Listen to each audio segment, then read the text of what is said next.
Era uma vez um povo que, atraído pelas riquezas naturais e notícias de um rio grandioso cortando a região, resolveu navegar por essas águas.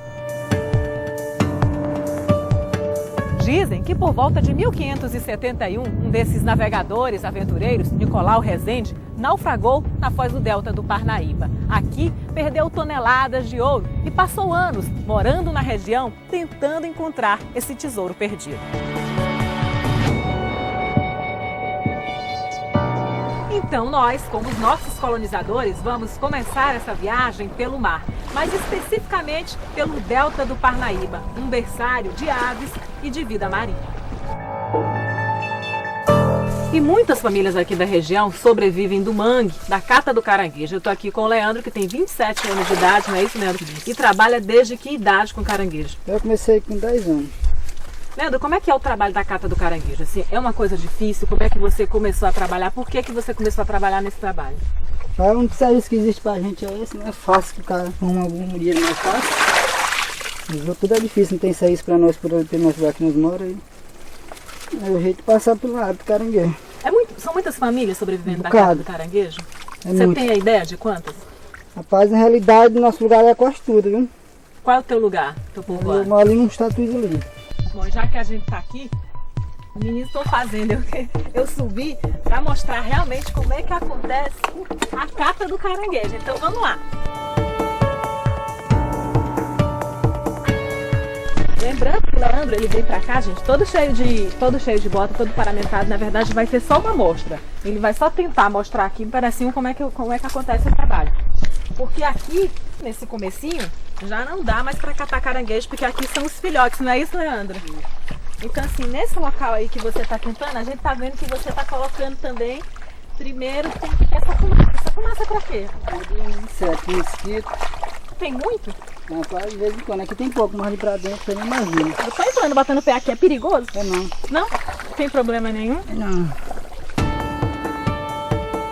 Só o que vocês pegam é o macho, na verdade, a fêmea, né? Solta.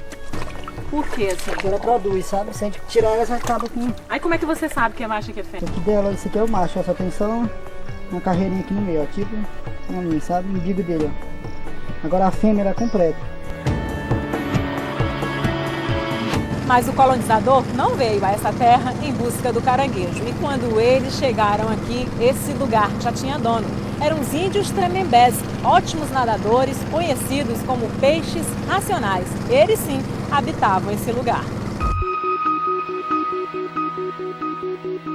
E poucas pessoas sabem, mas dizem que numa região próxima aqui, num povoado isolado, ainda existe uma família descendente dos índios tremembés. E é para lá que nós vamos agora. Chegar a esse povoado não é um pouco fácil, por isso nós vamos margeando a praia de bugre.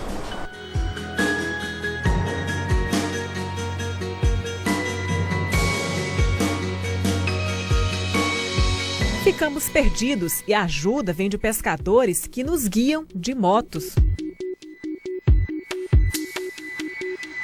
A gente chegou aqui na casa do seu Militão, seu Pedro Militão, e a gente vai tentar falar com ele, porque diz que ele vive sozinho nessa região aqui, mas assim, a estrutura da casa, como a gente vê, é uma estrutura boa, né?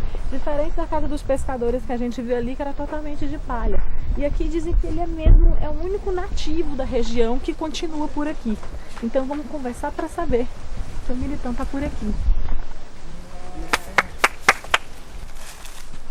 Seu Pedro. Bom dia. Você é o seu Militão? Sou eu mesmo. A gente veio aqui para conversar com o senhor porque me disseram que o senhor é dos últimos, você é descendente de índio. Graças a Deus, minha família todinha. Tudo É? era só índio. Só índio? Era só índio, por parte de pai e de mãe. O senhor está admirado com esse... Sim. Aqui, isso daqui é um microfone, seu É um Militão. microfone, É um microfone. O senhor ficou olhando para cima admirado, nunca viu, não? Não, nunca tinha visto. Parecendo a lã das minhas ovelhas. A lã das ovelhas? Realmente parece.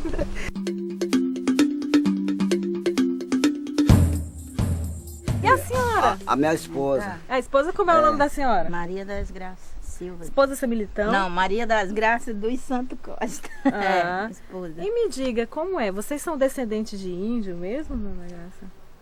Eu acredito que sim, porque todos nós brasileiros somos descendentes de índio, né? A senhora tá com um discurso igual ao seu Militão, Pois que ele é. disse a mesma coisa. Pois é. A sua família, por exemplo, era de índio mesmo. Era. Seu pai, sua mãe, tudo. seu É avô. porque a minha avó era filha de uma índia. Tinha sido pegada dentro de cachorro nas matas do Ceará. Desde índia eu sei que é verdade. Porque uma índia veio dizer pra mim, veio me mostrar uma grande felicidade que tem lá. E dinheiro. O que é? Dinheiro, botija. Lá tem dinheiro? Enterrado. Seu Pedro, vamos conhecer um pouquinho aqui da sua casa? Bora. Que a gente vê assim, né, dona Graça? Que de índio não tem muita coisa mais não. Tem não. Não tem mais herança de índio não. A gente vê que a estrutura da casa é outra. É. Não tem mais aquela história de que índio vive em tábua não. Exato. Tem não. Naquele tempo vivia tudo nas cabanazinhas. Hoje todo mundo tem suas casas. Né? Isso é bom, é melhor? É bom, é melhor. E então ele nos fala de navios afundados na região. Quantos navios foram? Foi só um botear. Aí teve outros 3 barcos que depois se acabaram. Também na mesma cor. Aqui da Boca da Barra das Canárias, que chama. Barra de Canárias. E tinha ouro? Ora, o navio ia carregado de Naquele tudo. tempo o mais era ouro. Obrigada. Obrigada, dona Pois tá. Graça. Obrigada Oh, também. Quando quiserem vir Tá outra vez. E esse aí é que é o guia. Mas ele trouxe vocês no caminho errado, não foi? E a tecnologia chegou por aqui. Olha a dona Graça com o celular na mão. Tchau. Do mar, dos índios para as primeiras ocupações. Por volta de 1700, sob a influência dos rios Parnaíba e Igaraçu e da criação de gado, comerciantes e contrabandistas passam a ocupar esse lugar para guardar animais e a carne que era salgada. E é o Porto das Barcas que vai dar origem a um dos núcleos de ocupação de Parnaíba. Para falar sobre isso, nós chamamos o professor Ivelton Mendes, que vai explicar como era a importância do rio, da navegação para a cidade. Bom, Parnaíba existe em função do rio e do mar, né? A porta de entrada em forma de delta deve ter sido atrativo para que aventureiros e navegantes pudessem, pela curiosidade, adentrar nessa região. O rio Parnaíba, na maneira como ele desemboca em forma de delta, ele forma várias braças, vários rios, né? E um dos principais é exatamente o Igaraçu. Nós estamos aqui às margens, que pela proximidade do mar, talvez seja o mais curto dos braços, encontrou aqui nessa região um local propício para a instalação de uma feitoria.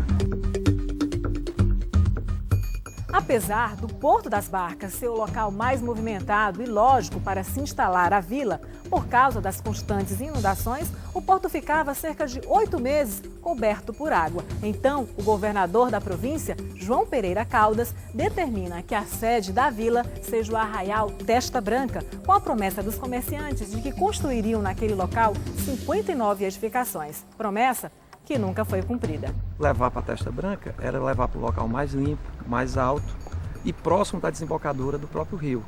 Então os barcos não fariam essa viagem toda até aqui.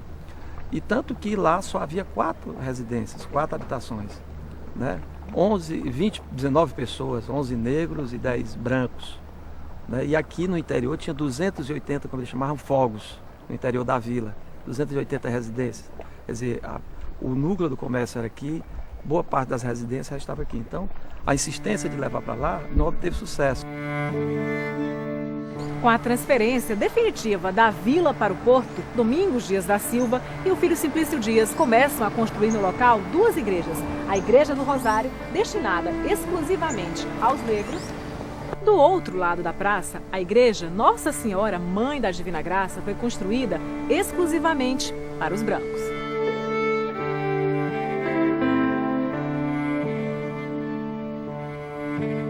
E aqui, dentro da Igreja da Graça, existem muitas mostras de que aqui existia um povo libertador que lutava pela independência. Para falar sobre esse assunto, nós vamos conversar com o historiador Diderot Mavinier.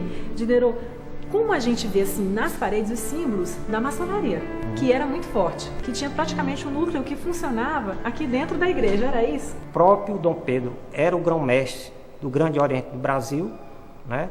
E em 1822, essa maçonaria aproveita conjunto de vetores que fazem com que o Brasil vá se tornar independente. E o que a gente vê outra coisa também aqui na igreja, essa questão, as lápides exatamente do Domingos Dias, pai do Simplício Dias e do irmão dele, aqui. Porque a Capela do Santíssimo era uma capela particular. Aqui só frequentava os Dias da Silva. A vila cresceu e muitas vezes as notícias chegavam primeiro aqui do que na capital. A difusão de novas ideias fez surgir uma elite que queria intervir na política. E foi nesse contexto que o rico fazendeiro Simplício Dias da Silva proclamou a independência da colônia em 19 de outubro de 1822. Hoje, onde funciona aqui o prédio do Instituto Histórico Geográfico de Parnaíba, funcionava o quartel da cavalaria de Simplício Dias. Para falar sobre o assunto, nós vamos conversar com o historiador Reginaldo Júnior. Para a gente pensar em Simplício Dias, a gente pensa na importância dele para a independência. Reginaldo, que importância foi essa? Muito grande. A participação do parnaibano Simplício Dias nesse momento de luta pela defesa da nossa liberdade. Começar aqui. Isso aqui era o quartel militar da cavalaria dele. E daqui ele se instalou, começou as reuniões, e daqui se instalou em sua residência ali, hoje na Avenida Presidente Vargas, na Casa Grande, onde aconteciam as reuniões.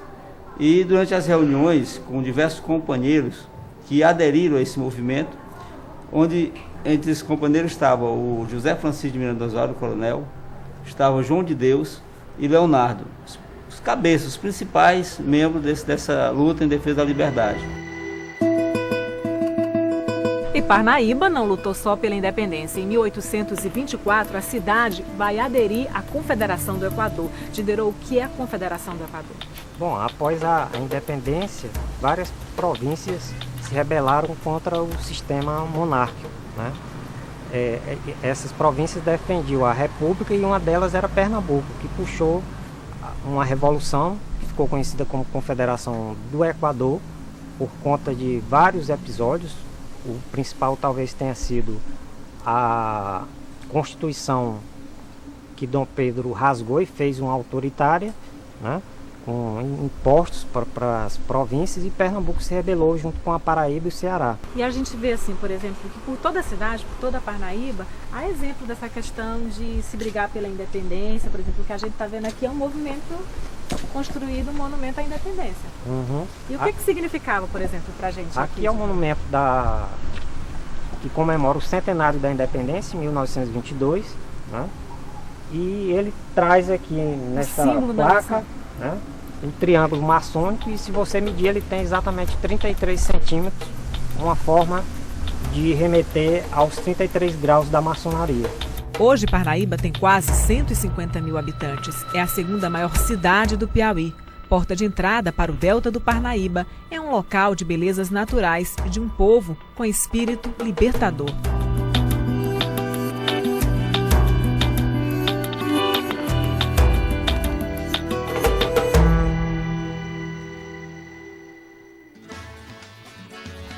Tá bom demais esse passeio pela história do Piauí, pelo nosso estado, nesse incrível Piauí de todas as cidades.